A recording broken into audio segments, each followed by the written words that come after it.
Hello friends, मेरे जैसा cartoon video आप लोग बना के यूट्यूब पे अपलोड करना बहुत सपना बड़ा है।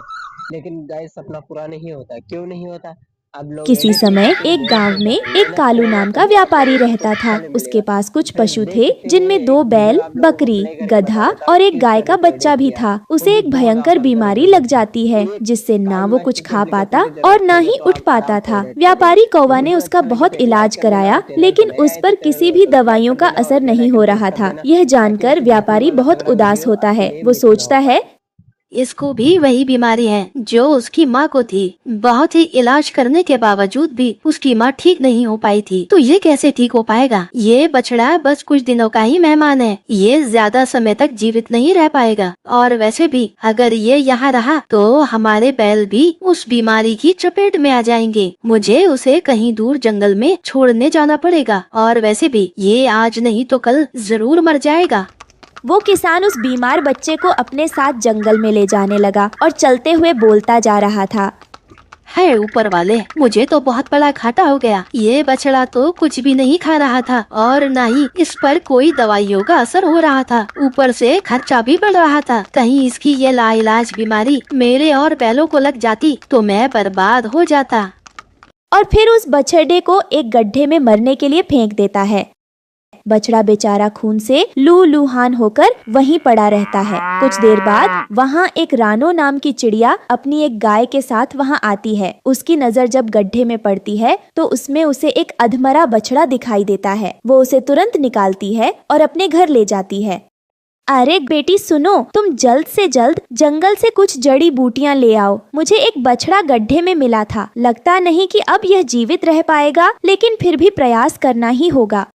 माँ, तुम इस बछड़े को यहाँ क्यों लाई? इसकी वजह से हमारी गाय में भी यह बीमारी फैल जाएगी। तुम्हें पता नहीं है कि इसे बहुत खतरनाक बीमारी है जिसका कोई इलाज नहीं। तुम इसे वापस छोड़ के आओ।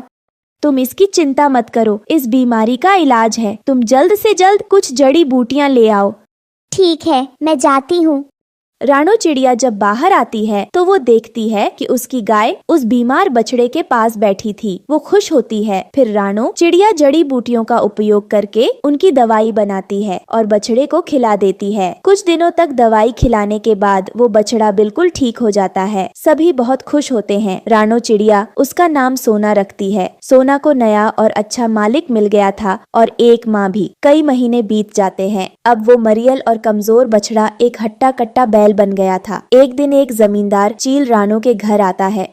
काफी महीने हो गए, लेकिन अब तक तुमने मेरा उधार नहीं चुकाया। अगर आज तुमने मेरा उधार नहीं दिया तो तुम्हें मुझे अपनी सारी खेत की जमीन देनी पड़ेगी। हाँ, मैं जानती हूँ सेठ जी। मुझे आप बस फिर से कुछ महीनों का समय दीजिए। मैं पक्का आपका सारा उधार चुका दूंगी। कैसे चुकाओगे उधार? काम धंधा तो कुछ करती नहीं और ना ही तुम अपने खेत में फसल बोती हो, तो मैं कैसे यकीन करूं? मालिक, आप बस आखिरी बार मेरा यकीन करिए। मैं कुछ न कुछ करके आपका उधार चुका दूंगी। नहीं तो आप जब तक मेरे बैल को अपने पास रख लीजिए। ये ठीक है, लेकिन मैं तुम्हारे बैल का क्या करूंगा? मेरे पास पहले से ही कई बैले हैं। देनी है तो अपनी गाय दो। जमींदार चील जानता था कि रानो चिड़िया का इकलौता सहारा उसकी गाय थी। वो उससे उसकी गायें छीनना चाहता था ताकि रानो बेबस हो जाए और जमींदार उसकी सारी जमीन हड़प ले। रानो चिड़िया भी यह बात जानती थी, फिर भी वो उसे अपनी गाय दे देती है। अगर तुम अपना उधार नहीं चुका पाए तो अपना खेत और बैल दोनों को देने के लिए तैयार रहना। जब यह बात सोना को पता लगती है तो उसकी आंखों में आंसू आ जाते हैं। रानो चिड़िया अपनी बेटी को जमींदार की बात बताती है। अब मुझे समझ नहीं आ रहा कि अब आगे क्या होगा। ट्रैक्टरों के जहरीले धुओं के कारण और केमिकल रसायनों के छिड़काव के कारण यह जमीन बंजर हो गई है। अब इस खेत में एक अन्न भी नहीं बो सकते। अब मुझे कोई रास्ता नहीं दिखाई दे रहा है। अब हम सब कुछ खो देंगे। ऐसा मत सोचो माँ, प्रभु हमें कोई न कोई रास्ता जरूर दिखाएंगे। सोना बेल यह सब सुनता रहता है। उसे भी समझ आ जाता है कि उसका मालिक मुसीबत में है। तभी सोना एक बैल होने के बावजूद रानो चिड़िया की मदद करने की सोचता है।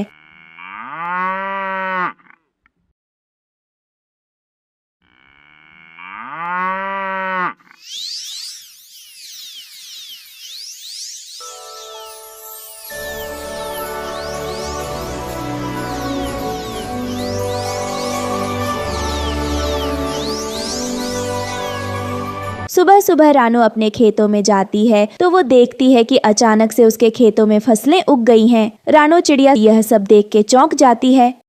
ये कैसे हो सकता है? एक ही रात में ये फसलें कहाँ से आ गई, वो भी बंजर जमीन से। तभी उसकी नजर सोना पर पड़ती है। रानो चिड़िया समझ जाती है कि यह सब सोना ने किया है। वो उसके पास जाती है। सोना बेटा, ये तुमने किया। तुम कोई साधारण बैल नहीं हो, तुम तो चमत्कारी बैल हो। फिर रानो और उसकी बेटी मिलकर फसलों को काटती है और उसे बाजार में बेच देती है, जिससे रानो के पास इतने पैसे हो जाते हैं कि वो जमींदार का उधार चुका देती है और अपनी गाय वापस छुड़ा लेती है। जमींदार बहुत हैरान होता है। इस गरीब किसान रानो के पास इतनी जल्दी इतने पैसे कहाँ से आए? इसने कहीं चोरी तो नहीं की? लगता है इसने कहीं से चोरी की है या इसे कोई खजाना मिल गया है। ये तो पता करना ही पड़ेगा। आज तो कमाल हो गया। हमारा सोना साक्षात नंदी जी का अवतार है। इसने एक ही रात में बंजर खेत में फसलें उगा दी। हम किस्मत वाले हैं कि हमें ये जादुई बैल मिला। माँ, लगता है अब सोना के कारण हमारी सारी गरीबी मिट जाएगी। जमींदार यह सब सुन लेता है। वो जान जाता है कि किसान के पास एक जादुई बैल है। अब वो उसे पाना चाहता था। जमींदार चील उस बैल को चुरा लेता है और उसे ले जाने लगता है। वाह वाह, क्या बात है! ये बैल तो पूरे सोने की मशीन है। अगर मैं इसे बेचूंगा तो मैं मालामाल हो जाऊंगा।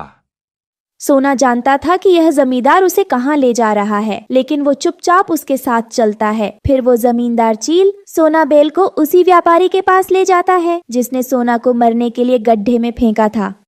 अरे व्यापारी जी, देखो, मैं एक हट्टा कट्टा बैल लाया हूँ और ये एक चमत्कारी बैल भी है। अरे जमींदार जी, आइए आइए, यह बैल तो सच में बहुत ताकतवर लग रहा है। ऐसा बैल तो हमारे पास भी नहीं है। अगर ये सच में चमत्कारी है तो मैं नहीं मानता, लेकिन फिर भी मैं इसे खरीदने के लिए तैयार हूँ।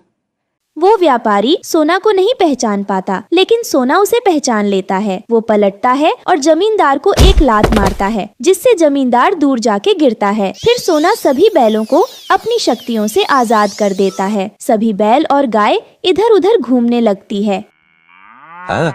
बचाओ बचाओ, बचाओ, कोई मुझे बचाओ।